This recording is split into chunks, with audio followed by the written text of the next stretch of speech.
শুনছেন আমাদেরকে, প্রথমে সবাইকে সালাম জানাচ্ছি। আমরা 5 আগস্ট মূলত বাংলাদেশে একটি ছাত্র জনতার একটি গণ অভ্যুত্থানের মধ্য দিয়ে দীর্ঘদিনের এই যে বাংলাদেশ গত 15 বছর 17 বছর ধরে যে পিছনের দিকের বাংলাদেশ হাঁটছিল, একটি শ্বাসরুদ্ধকর অবস্থা ছিল, একটি ফ্যাসিস্ট স্বৈরাচারী আমাদের গাড়ির উপর জগদ্দল পাথরের মতো চেপে বসছিল, তাকে আমরা সরাতে সক্ষম হয়েছি। কিন্তু আমরা মনে করেছি আমরা বোধহয় বিজয়ী হয়েছি। আমরা তখনই বিজয়ী হব যখন দেশটাকে, যে স্বাধীনতা আমরা অর্জন করেছিলাম, যে মূল আকাঙ্ক্ষা নিয়ে দেশটাকে গড়ার, একটি সুখী সমৃদ্ধশালী বৈষম্যহীন সবাইকে নিয়ে একটি দেশ গড়ার যে আকাঙ্ক্ষা নিয়ে আমরা স্বাধীন হয়েছি, যদি আমরা সেই লক্ষ্যে দেশটাকে পরিচালনা করতে পারি, আমরা দেশ করতে পারি, তাহলেই আমরা সফল। আমরা দেখেছি এই আন্দোলনের সফলতার পর, গণ অভ্যুত্থানের পর বিভিন্ন স্থানে লুটতরাজ, অগ্নিসংযোগ এবং কি সংখ্যালঘু সম্প্রদায়ের বিভিন্ন জায়গায় হামলা করার চেষ্টা করা হয়েছে। আমরা প্রথম দিন থেকে বিএনপির নেতৃবৃন্দ যারাই ছিলেন শহরে, সবাই আমরা নিজেরা মাইক নিয়ে, আপনারা দেখেছেন সবাই বাইরে হয়েছে, আমরা সারা শহর ঘুরে ঘুরে এইসব দুর্বৃত্তদের বিরুদ্ধে এলাকায় জনমত সৃষ্টি করার চেষ্টা করেছি। এলাকায় আমরা বলে দিয়েছি এলাকার প্রতিটি ওয়ার্ডে আমাদের নেতৃবৃন্দকে, প্রতিটি থানার নেতৃবৃন্দকে, প্রতিটি ইউনিয়নের নেতৃবৃন্দকে, যে সবাই যেন এলাকার মাইকে মাইকে ঘোষণা দিয়ে বলেন কোনো দুর্বৃত্তদের স্থান যেন কোনো এলাকায় না হয়। আমাদের এটা সুস্পষ্ট নির্দেশনা। এই নির্দেশনা আমাদের ভারপ্রাপ্ত চেয়ারম্যান দেশনায়ক জনাব তারেক রহমান, উনি সাথে সাথে আমাদের নির্দেশনা দিয়েছেন যে এইসব প্রতিটি প্রান্তিক অঞ্চলে এই নির্দেশনা পৌঁছে দেওয়ার জন্য, এবং সেটা ইতিমধ্যে পৌঁছে গেছে। গতকাল আমরা আইনশৃঙ্খলা পরিস্থিতি নিয়ে আইনশৃঙ্খলা বাহিনীর সাথেও বৈঠক করেছি, সেখানে তাদের করণীয় নিয়েও আমরা আলোচনা করেছি।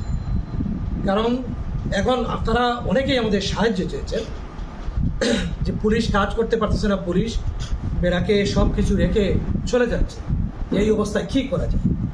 পুলিশ যে দীর্ঘদিন যে জুলুম নির্যাতন মানুষের উপরে করেছে, তার জন্য মানুষ পুলিশের উপর সম্পূর্ণ আস্থা হারিয়ে গেছে। কিন্তু আমাদেরকে এটাও ভাবতে হবে, এই পুলিশ যদি না থাকে তাহলে রাষ্ট্র পরিচালনা করা সম্ভব হবে। এলাকায় ছিনতাই, রাহাজানি এগুলো বেড়ে যাবে। পুলিশের রিফর্ম প্রয়োজন। পুলিশের কিছু সংখ্যক দুর্নীতিবাজ এবং সুবিধাভোগী কর্মকর্তাবৃন্দের ওএসডি করা, এদেরকে চাকুরিচ্যুত করা, অব্যাহতি দেওয়া, এগুলো প্রয়োজন। কিন্তু ঢালাওভাবে পুরো প্রশাসনকে যদি আমরা, তাহলে কেউ আইনশৃঙ্খলা পরিস্থিতি কন্ট্রোল করা যাবে না। 1, 2, আমাদের দলের যে সকল নেতৃবৃন্দ রয়েছেন, পাশাপাশি জনগণ রয়েছেন, প্রত্যেকটা এলাকার যারা কাউন্সিলরবৃন্দ রয়েছেন, বিভিন্ন এলাকার ইউনিয়নের, যদিও এখন সবাই বিগত কিছুদিন ইলেকশন না করার কারণে সবাই মোটামুটি আওয়ামী লীগের চেয়ারম্যান, কিন্তু এর ভিতরেও এলাকার কিছু মানুষ মুরব্বিয়ান রয়েছেন, এদেরকে আমরা অবহিত করেছি, তারা দায়িত্ব নিয়েছেন।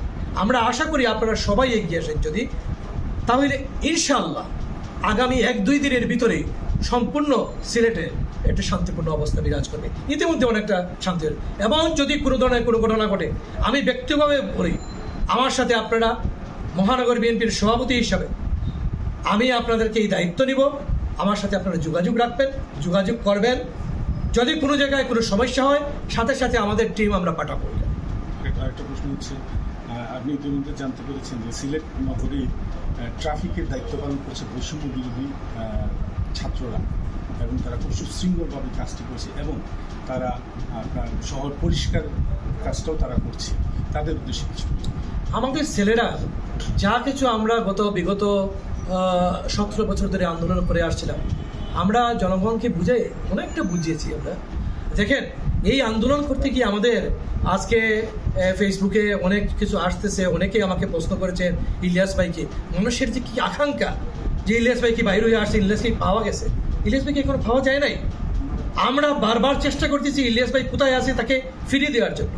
শুধু ইলিয়াস ভাই না, এই ইলিয়াস ভাই সহ প্রায় 700 মানুষ, অনেকে বাইরে হয়ে আসতেছে, আয়নাগরে বন্দি। এই সরকারের গুমনামক কারাগারে বন্দী। আমরা দেখেন হাজার হাজার নেতাকর্মী পঙ্গু হয়েছে, হত্যা করেছে এরা। এরপর এই যে আমরা এই আন্দোলন গড়ে তুলেছি, এরপরও দলের নেতাকর্মীরা কিছু পাবে না। কিন্তু শেষ পর্যন্ত এই আন্দোলনের ধারাবাহিকতায় আমাদের ছেলেরা, আমাদের সন্তানেরা, আমাদের ভাইয়েরা, আমাদের বোনেরা যে দায়িত্ব নিয়েছিল, সকল বিশ্ববিদ্যালয় থেকে শুরু করে সকল কলেজ পর্যায় থেকে শুরু করে প্রতিটি স্থানে সারা বাংলাদেশে, এবং তাদের সাথে জনগণের যে পুঞ্জীভূত ক্ষোভ ছিল, সারা বাংলাদেশের জনগণ সেই ছাত্র সমাজের ডাকে নেমে এসেছিল। কারণ ছাত্র সমাজ 52 বলেন, 69 বলেন, 71 বলেন, 90 বলেন, ছাত্র সমাজ অগ্রণী ভূমিকা পালন করায় প্রতিটি আন্দোলন সফল হয়েছে। এবারকার চূড়ান্ত আন্দোলনে আমাদের ছাত্র ভাইরা সফল করেছে। আমি তাদেরকে স্যালুট জানাই, আমি ইতিমধ্যে বলেছি। এবং তারা এখনও তাদের দায়িত্ব শেষ হয় নাই মনে করছে, এখনও একটা সরকার গঠন হয় নাই, এখনও অনেক ষড়যন্ত্র রয়ে গেছে, এখনও প্রশাসনের ভিতরে এই যে ফ্যাসিস্ট সরকারের পেটাত্তারা রয়ে গেছে। এগুলোকে আমাকে অনেক কিছু পরিষ্কার করতে হবে, জঞ্জাল পরিষ্কার করতে হবে। এই ছেলেরা আজকে আমি দেখলাম গতকালকে থেকে এটা দায়িত্ব নিয়েছে যে কাজ করার বিভিন্নভাবে ট্রাফিকিং এর দায়িত্ব নিয়েছে এবং সুন্দরভাবে পরিচালনা করছে। কিন্তু এটা তো দীর্ঘমেয়াদী হতে পারবে না, এদেরকেও কাজে লাগাতে হবে। এরা যে আমরা যখন এই পুলিশ প্রশাসন সহ বিভিন্ন সাইডে যখন ঢেলে এসে যাবো, এদেরকেও কাজে লাগাতে হবে।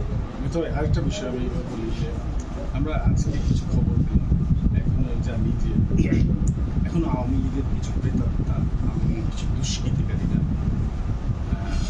গুরুত্বপূর্ণ প্রতিষ্ঠানগুলোতে নতুন উদ্যোগে তারা পরিচয় পাল্টে, ভুল পাল্টে, পোশাক পাল্টে তারাই আবার চেয়ারে বসা এবং ছড়ি ঘুরাচ্ছে। তো অলরেডি এগুলো নিয়ে সিলেটে